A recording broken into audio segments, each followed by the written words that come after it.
ഫിലിമി പ്ലസിലേക്ക് എല്ലാവർക്കും സ്വാഗതം. ഈയിടെ നല്ല സിനിമയെ സ്നേഹിക്കുന്ന കുറേ ചെറുപ്പക്കാർ ഫിലിം സൊസൈറ്റി പ്രസ്ഥാനത്തെ സജീവമാക്കുന്നതിന് വേണ്ടി ഒരു തുടക്കമിട്ടു.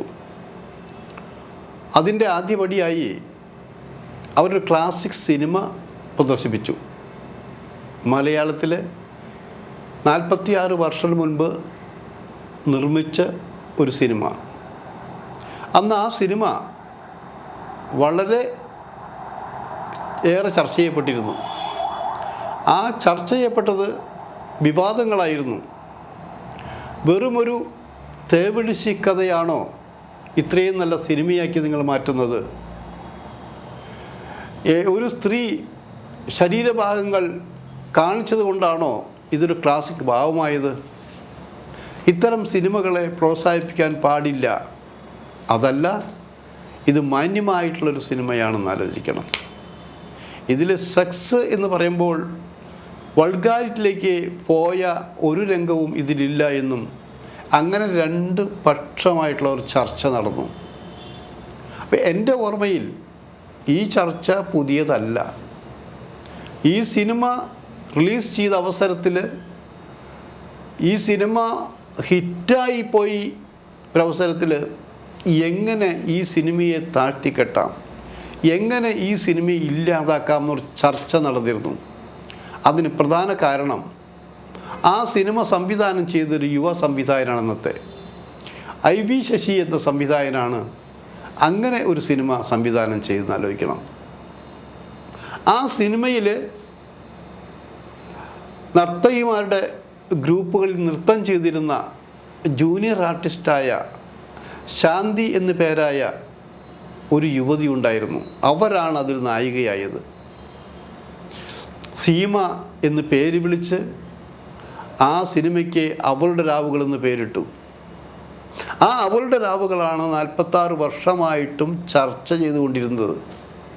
വെറുമൊരു തേവിടിശി കഥയാണ് ആ സിനിമയെങ്കിൽ ഇപ്പോഴും ചർച്ച ചെയ്യപ്പെടുമായിരുന്നോ? അതൊരു സ്ത്രീപക്ഷ ചർച്ച തന്നെയാണ് ശരിക്കിപ്പോഴും.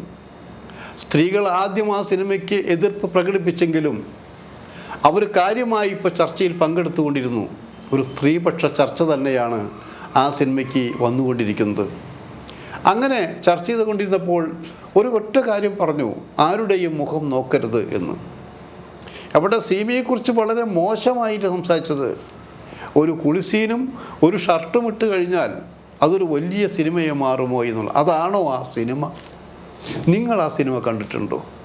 ഞങ്ങൾ ആ സിനിമ പല പ്രാവശ്യം കണ്ടിട്ടുള്ളതാണത്.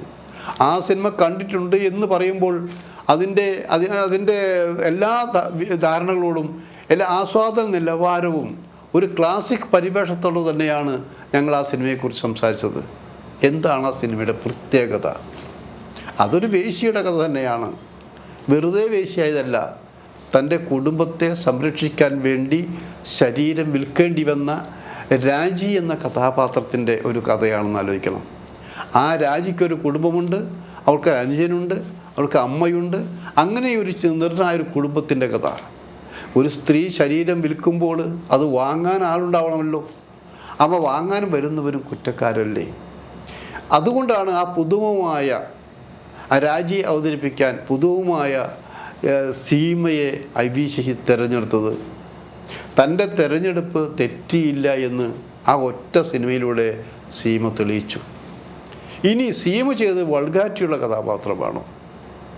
അങ്ങനെയെങ്കിൽ ശക്തയായ നടി എന്ന് പേരെടുത്ത ഷീലയുണ്ട് ഇവിടെ, ജയഭാരതിയുണ്ട് ഇവിടെ, എന്തിന് ലക്ഷ്മിയുണ്ട്. ഇവർ കുറേ പേര് വേറെ ഉണ്ടെങ്കിലും ഇവർ പല സിനിമകളും ചെയ്തിട്ടുണ്ടെങ്കിലും ഇവരുടെ 3 സിനിമകൾ നമുക്ക് എടുത്തു കാണിക്കാം.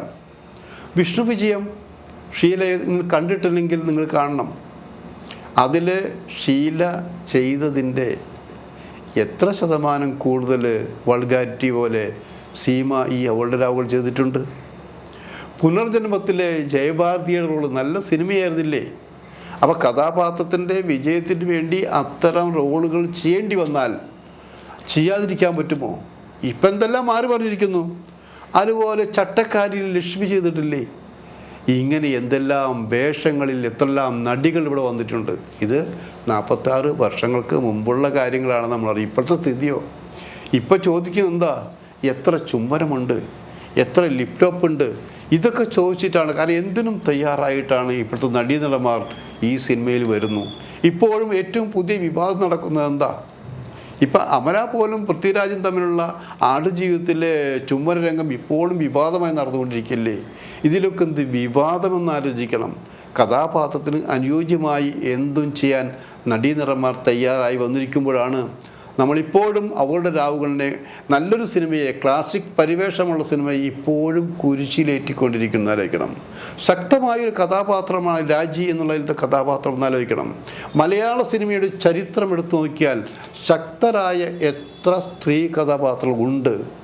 ഒരുപക്ഷെ നിങ്ങൾക്ക് എണ്ണി 25-ൽ കൂടുതൽ ശക്തരായ സ്ത്രീ കഥാപാത്രങ്ങളെ നിങ്ങൾക്ക് കണ്ടെത്താൻ കഴിയുമോ? ഇവിടെ രാജി എന്താ ചെയ്തത്? രാജി ശരീരം വിൽക്കുന്നുണ്ട്. വിൽക്കുമ്പോഴും തൻ്റെ പ്രിയപ്പെട്ട അനുജന് വേണ്ടിയാണ്, അനുജൻ അടക്കമുള്ളവർക്ക് വേണ്ടിയാണ് ഇങ്ങനെ ചെയ്തത്. അവിടെ ചന്ദ്രൻ മാഷ് വരുന്നു. ചന്ദ്രൻ മാഷ് ആരാണിതിൽ? സോമൻ ചേട്ടനാണ് ആലോചിച്ചത്. സോമൻ ചേട്ടൻ അഭിനയിച്ച ശക്തമായ ഒരു കഥാപാത്രമാണ് ചന്ദ്രൻ മാഷ് എന്ന് ആലോചിക്കണം. ആ ചന്ദ്രൻ മാഷ് രാജിയുടെ അനുജനെ കള്ളക്കേസിൽ കുടുക്കി പോലീസിനെ കൊണ്ട് പിടിപ്പിച്ചു എന്നാലോചിക്കണം. അവിടെ ഉണരുന്നു രാജി എന്ന കഥാപാത്രം. തൻ്റെ അനുജനെ പോലീസിനെ കൊണ്ട് പിടിപ്പിച്ച ചന്ദ്രൻ മാഷിനുള്ള പ്രതികാരമാണ് പിന്നെ നമ്മൾ കാണുന്നത്. അതായത് ചന്ദ്രൻ മാഷ് വളയ്ക്കുന്നു, ചന്ദ്രൻ മാഷ് തൻ്റെ ശരീരം കാണിക്കുന്നു. ആ ശരീരം കാണിച്ച് അയാൾ അടിമയാക്കാൻ ശ്രമിക്കുന്നു. ആ അടിമയാക്കി ചന്ദ്രൻ മാഷും രാജിയും ഒരേ മുറിയിൽ ഒരേ ബെഡിൽ വിവസ്തരായി കിടക്കുന്നൊരവസരത്തിൽ തൻ്റെ ശരീരത്തിലേക്ക് ചന്ദ്രമാഷ്ട കൈ പൊന്തുന്ന അവസരത്തിൽ അവിടെ ഞെട്ടിയെണിറ്റ് ഒരു പ്രതികാര ദുർഗയായി മാറുകയാണ് രാജി എന്നുള്ള കഥാപാത്രം. ഞാൻ എന്നെ ആഗ്രഹിച്ച പലർക്കും എൻ്റെ ശരീരം കൊടുത്തിട്ടുണ്ട്, അവരോടൊപ്പം കിടന്നിട്ടുണ്ട്. പക്ഷെ തൻ്റെ കൂടെ മാത്രം ഞാൻ കിടക്കില്ലടോ എന്ന് പറഞ്ഞുകൊണ്ട് ഇറങ്ങിപ്പോകുന്ന രാജി എന്ന കഥാപാത്രം മലയാള സിനിമയിലെ ശക്തമായൊരു കഥാപാത്രമല്ലേ? അങ്ങനെ പറയാൻ എത്ര കഥാപാത്രങ്ങൾ ഉണ്ടായിട്ടുണ്ടെന്ന് ആലോചിക്കണം. ഒരുപക്ഷെ നിങ്ങൾ വേറെ പറയാം. ഇബ്സൻ എന്നുള്ള നാടകകൃത്തിൻ്റെ പാവക്കൂട് എന്നുള്ള നാടകത്തിൽ അതിൽ ഇങ്ങനെ ഒരു ഇതിനേക്കാൾ വ്യത്യസ്തമായൊരു സംഭവം ഉണ്ടായിട്ടുണ്ടാവും. സ്ത്രീ എന്നുള്ള ശക്തമായ കഥാപാത്രത്തിനെ. അപ്പോൾ ഇബ്സൻ്റെ നാടകങ്ങളെ അനുകരിച്ച് നടക്കുമ്പോഴും അതുപോലെ അത് അനുകരിച്ചു എഴുതി എന്നുള്ളതല്ല, അത് വേറൊരു ലെവലാണെന്ന് ആലോചിക്കണം. അതേ അന്ന് ആ ശബ്ദം, അതായത് എല്ലാവരുടെയും വാതിൽ കൊട്ടി അടയ്ക്കപ്പെടുന്നൊരു ഫീലിംഗാണ് ഇവിടെ ഉണ്ടായത്. എൻ്റെ ശരീരം തനിക്കൊഴിക്ക് മറ്റെല്ലാവർക്കും ഞാൻ നൽകുമെന്ന് പറഞ്ഞ രാജി എന്നുള്ള കഥാപാത്രം ഇപ്പോഴും ചർച്ച ചെയ്തുകൊണ്ടിരിക്കുന്നു.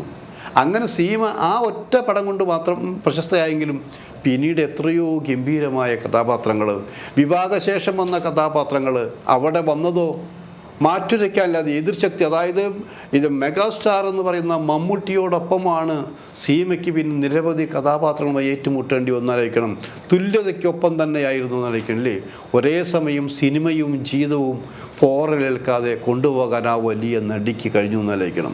തനിക്ക് നേരെയുള്ള ഓരോ അസ്ത്രങ്ങൾക്കും ചോദ്യങ്ങൾക്കും മറുപടി പറഞ്ഞത് സീമ താൻ അഭിനയിച്ച കഥാപാത്രങ്ങളിലൂടെ ആലോചിക്കണം.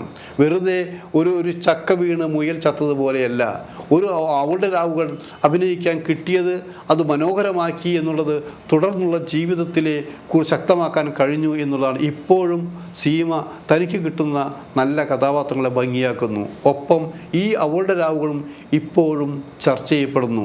നിങ്ങൾ എന്തു പറഞ്ഞാലും ആ സിനിമ ഒരു ക്ലാസിക് പരിവേഷമുള്ള ഒരു സിനിമ തന്നെയാണ്, സ്ത്രീപക്ഷ ചർച്ചകളിൽ നിറഞ്ഞു നിൽക്കുന്ന സിനിമയാണ് എന്ന് പറയാൻ തന്നെയാണ് ഞാൻ ഇപ്പോഴും ആഗ്രഹിക്കുന്നത്.